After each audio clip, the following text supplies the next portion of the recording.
Hi. So we're gonna start with our first question from Sam Newman from University of Southern California. USC, okay. Go Trojans. So Trojans. Hi. I was just wondering, what was it like returning to this world, especially knowing how big of an impact the first one made on so many people?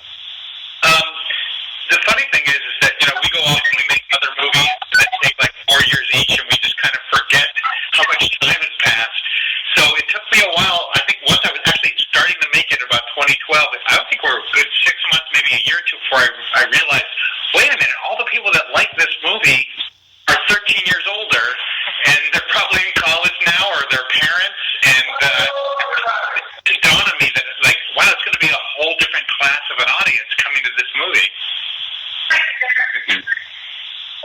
Yeah, I think we definitely feel like, it's kind of a burden of responsibility to make sure that, this movie is worthy of emo, and I think that, certainly we go in with those goals on any film, but this one in particular, I think we're obviously having 13 years go by. There's a lot of thought put into whether or not the story feels like it needs to be told, and I feel like that was something that we kind of looked at each other and decided before we even mentioned that that Andrew had an idea. It was more of like we made sure that it felt worthy before we were willing to talk about it to anybody. So yeah, in other words, we knew what it was like, how hard it was to make the first one, and 4 years of work. You have to make sure it's something that you love telling so much that even when it's not working on year 3, you're still going to get out of bed and work on it. So we had to make sure that this idea was the same.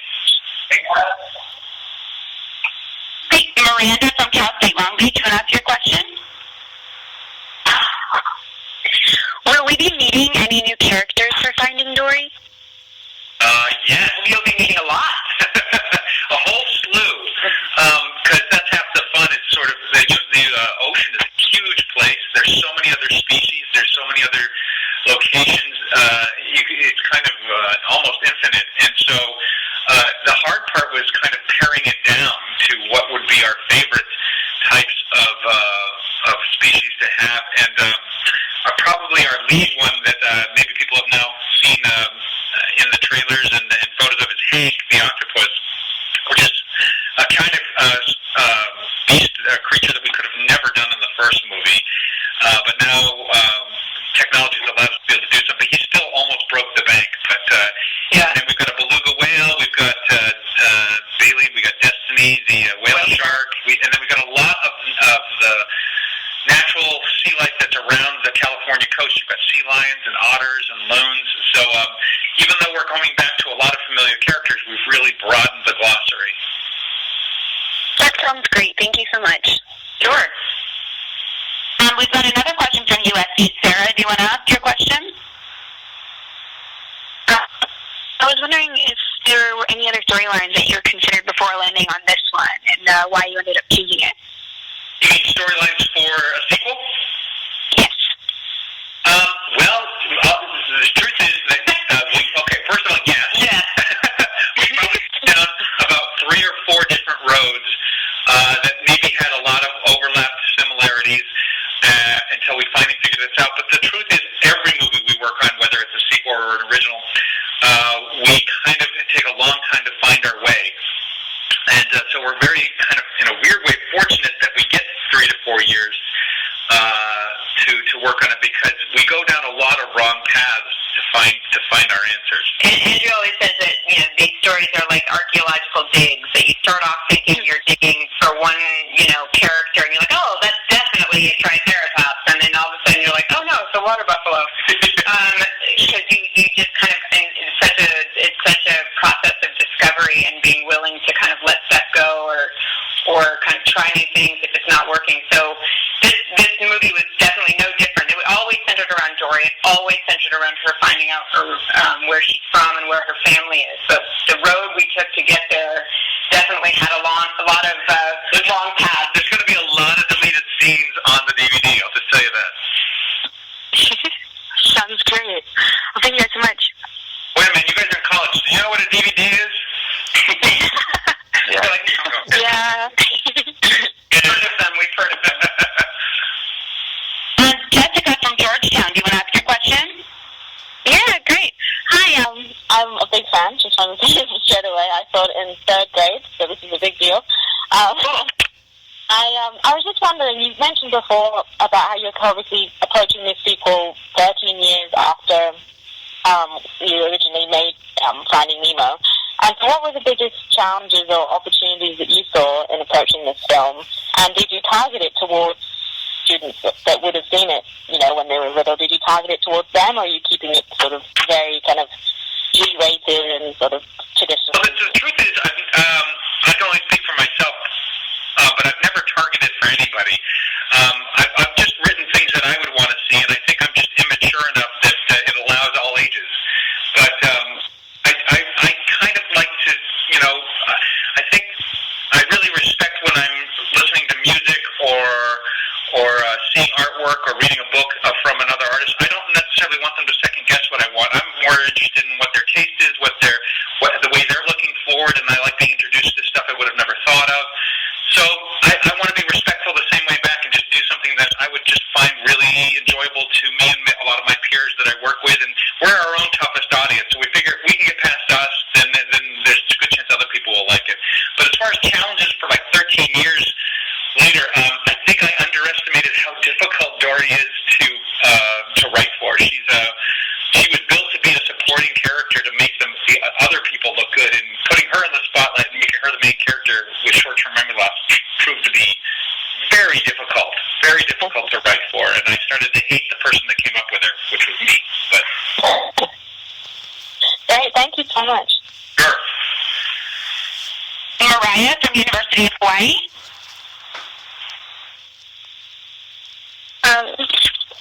So my question is about Ellen. Ellen appears to be very passionate and excited about her role as Dory. What is it like working with Ellen, and how did Ellen become the role of Dory? Well, I'll talk about what it's like working with her, and then Andrew will speak about it. How did she get into the role to begin with? But Ellen, Dory you don't separate the two. Certainly not by the time we're doing this film. Like, there was no kind of thought about doing Dory if Ellen wasn't on board. It was nice that she kept saying she was on board for the last 12 years on her show, so we kind of felt like we had a good chance that she was going to be up for it. But then, Ellen's humor and her acting is so much in her delivery and how she says the most kind of mundane line. She has such a charm and kind of a genuine, kind of wisdom and kind of approachability in the way she just delivers a line that I think, for us it's like gold. So every time we got to go down and work with Ellen on a recording session, we had quite a few on this film, God bless her. She worked with us almost from the very beginning and recorded a ton. She did over 500 lines. Yeah, and she did 500 lines probably 500 times. So she was a champ, and it was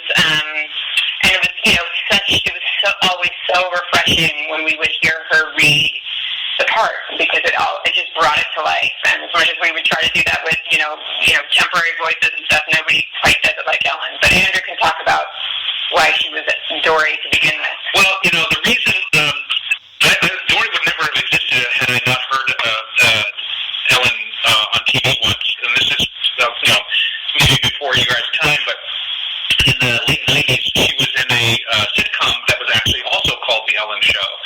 And I was in the middle of starting to write this movie that I didn't even know was going to be called Finding Nemo at the time. It was just this fish movie.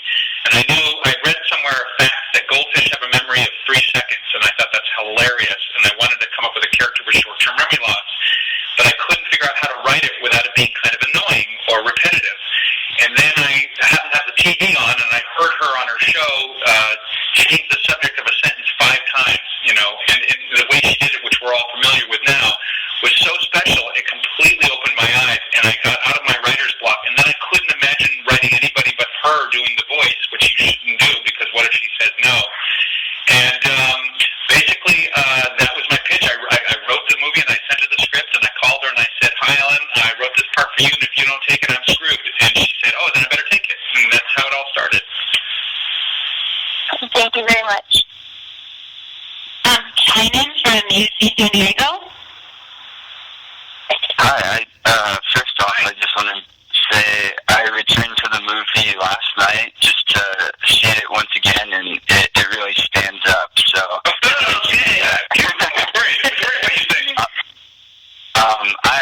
Along the lines of Ellen and her show, I had heard that you sort of casted some of the voices by watching her interviews.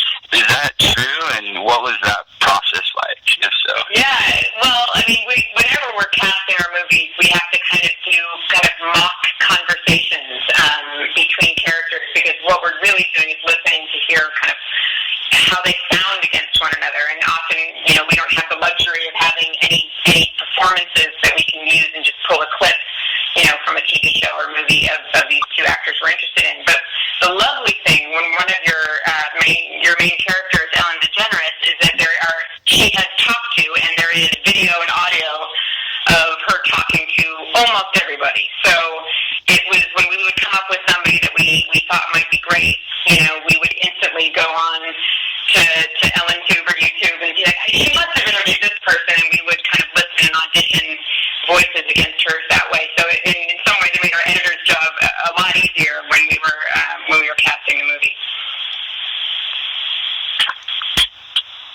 Elise from Boston University. All right, for you. Hi, yeah. I was wondering what kind of response you hope the audience will have to this film, especially in terms of, finding identity and protecting the ocean. Well, it's the same thing happened to the first movie. I grew up by the ocean. I just thought it would be a fascinating place to talk about life issues, because it's such a living thing, and it represents sort of both life and death, and it's something that's very beautiful, and you're afraid of it at the same time. So I wasn't even thinking about it from an ecological standpoint at the time. And but I learned to really appreciate all the concerns and issues even after the first movie about the erosion of the coral reefs and things. So I went into this one with a little bit, a lot of time has passed also, and climate change has become much more an issue that everybody's aware of. And so the whole issue of conservation, again, I worried about, I didn't want to come across preachy or anything like that, and because I don't think anybody wants to be preached to when they're watching a movie, but it matters if I think you're more successful if you care for the characters, you care for the story. So I think we managed to basically conservation and the respect for sea life and taking care of nature as part of the actual narrative of the story. So I think we integrated it really well this time without it coming across as preachy or anything like that. And I'm trying to remember the other part of your question. What was the second part of your question? It was just the reaction in terms of both protecting the oceans and, finding identity. Oh, yeah. Basically, the identity thing is, to get more specific, whenever I'm writing, I kind of smell what I think that I want the movie to be about, but I'm not sure, and the more we explore it, then it gets refined, and it's like being on a therapy couch, and you kind of realize, this is what I really care about. And I realized that I felt that Dory saw her short-term memory loss as a burden or as a handicap, and we love her for it. I wanted her to see and like herself as much as the rest of the world liked her and all the other characters in the movie. And I realized it's a bit of a metaphor for everybody. Everybody has something about them that's not perfect, that maybe they put themselves down on, but it's actually what makes you special and unique, and you learn to, as you grow older, to own that part of yourself and to embrace it and know that that's what makes you different than somebody else in a good way. And so it's a sort of an expression of self-confidence, of discovering sort of self-confidence that we realized that's what we were saying with the movie. Yeah, that's awesome. Thank you so much. Sure. Elisa from UCLA. Go Bruins. I feel the need to say that after I Thank you so much to both of you for taking the call. Hello? Hi. Hi, great. Thank you so much for taking the call. My question to both of you is, you've both worked on quite a few different animated films. Why do you think the Finding series is such a success? What about it resonates enough to make a sequel after so much time? The Finding series is like my new favorite thing. Well, I mean, Nemo was it turns out way more popular than anybody expected to be when it came out. Certainly more popular than Andrew expected. Yeah, I'm quite a pessimist. And it also, to this day, I guess, is the #1 DVD. So it's been seen in the most households, I think. Because hear growing up. It's just something everybody seems to know whether they like the movie or not. And there's just a lot of love for it. So it was really nice to know that there was desire to go back there. It's up there with the Toy Story movies as far as people wanting to go back to that world and know more about it. And I think that's part of the reason that I didn't go back right away, because I just didn't want to go back unless there was something worthy to talk about, and because I knew how hard it was and how much depth there was to what I was saying in the first movie. And so that's, I think, why it took 13 years, or, for me it was about 9 years because we started 4 years ago. I know when an idea's got it's got a deep well, and I know when it's kind of shallow, and I had no deep ideas, and suddenly one struck me 4 years ago. So that's kind of why it happened. The brain's a funny thing. You don't know when you're going to get inspired. It's funny when we talk to people, a lot of, I don't know how old you guys are, but a lot of kids when they saw it were young enough that most of the parents would skip if they didn't see it in theaters and they watched it only on DVD, they would skip the first chapter. So most people, like tons of people, don't know what happened to Nemo's mom. So I was talking to this little boy and I was like, oh yeah, I'm working on Finding Dory, and he was like, I think you should do a Finding Nemo's mom because we don't know what happened to her. And I'm like, you should probably go back and watch the first chapter of the DVD. Yeah. People forget. Good. Marina from UC Berkeley. Hi. So I have my personal connection to the movie. I grew up watching the Nemo. So my question is, what is your personal connection to Dory? Are there any specific characteristics or features of her that make her significant and dear to you? Or maybe there's a person who served and inspired you to create Dory's character? Well, Dory was basically Marlin is me. I spent my whole life being worried and fearful and obsessing about the past and nervous about the future. And which makes it very hard to be in the present. And so Dory is sort of like who I've always wanted to be. I've always wanted to be able to just be caught up in the moment and just enjoy everything for what it is and always see the best in everything, see everything half full. So I think I want to believe that that's why so many people universally have fallen for it, because I think who doesn't want to be like that? And I'm very jealous of people that are like that. I think Dory is, just because of her condition is permanently in the moment in a way. And so, yeah, I think that's part of why I think people really love her, is that she just takes everything as it comes. Very accepting. Yeah, and I think in some ways it's also why, part of this movie is about her giving herself the same acceptance she kind of gives everybody else. So I admire how much she doesn't judge others. Yeah.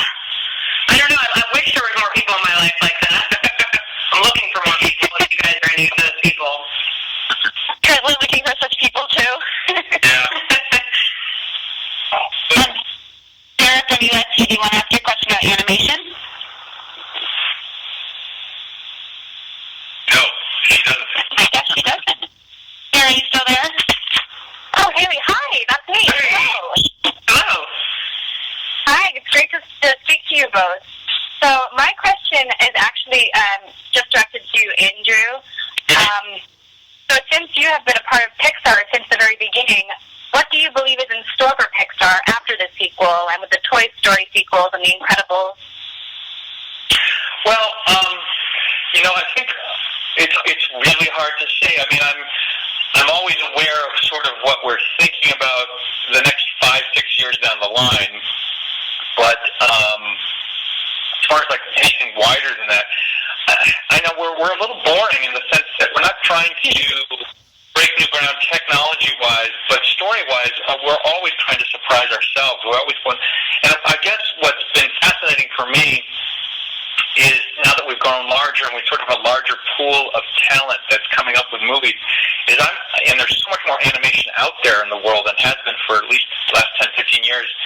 I spend a lot of my time going, what is left to say in animation? What is there left to see? And I'm always pleasantly surprised, not by just other animated movies, but what in-house people come up with. And I go, oh my gosh, I didn't even think of that. And I think that that's part of what I love about it, is just the surprise factor that I can't predict what's going to come next. That I can't.